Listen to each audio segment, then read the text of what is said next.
de cette histoire, on va l'appeler Tiffany. Comme j'ai appelé hier dans le live, voilà. Donc, Tiffany est en soirée avec une amie à elle. Elles ont rencontré des mecs, elles ont discuté avec et tout, machin. Je pense que le feeling a dû passer. Quand la copine de Tiffany lui a dit, bah, viens, on rentre, demain je commence tôt, etc. Tiffany a dit, non, je vais rester. Avec les mecs, etc. Donc, elle est restée, elle a passé sa soirée avec eux. Et le lendemain matin, elle s'est réveillée dans une baignoire remplie de glaçons, toute nue. Donc, elle était choquée. Et elle voit sur son poignet qu'il y a écrit un mot.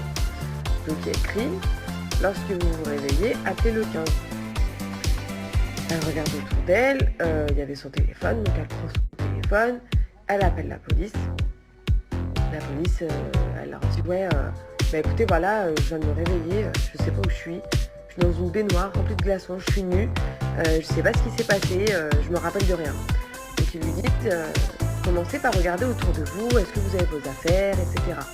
Donc, elle avait toutes ses affaires, ses vêtements pliés, archi bien et tout.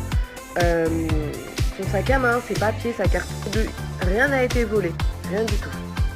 Du coup, ils lui disent, est-ce que vous pensez que vous avez été violée? Elle dit non, franchement, je pense pas. Après, voilà, elle n'a pas de certitude, mais là, voilà, elle ne pensait pas.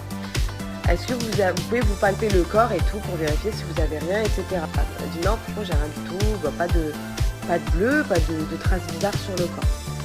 Est-ce que vous pouvez regarder si vous avez des traces d'injection?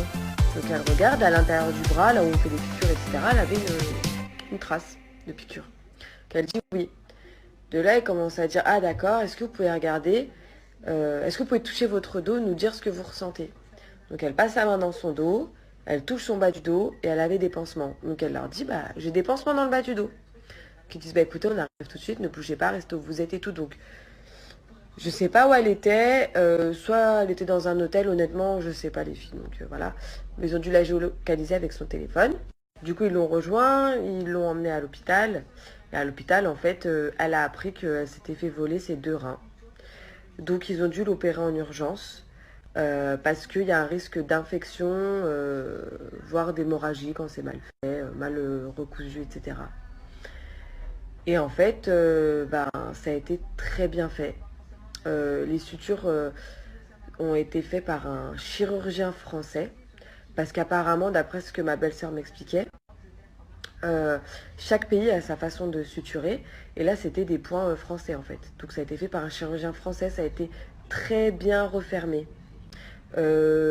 Très bien. En gros, c'est un taf d'un chirurgien. C'est pas un mec qui s'est dit vas-y, je vais lui péter ses reins et l'histoire elle est réglée. Non, non, c'était fait par un chirurgien.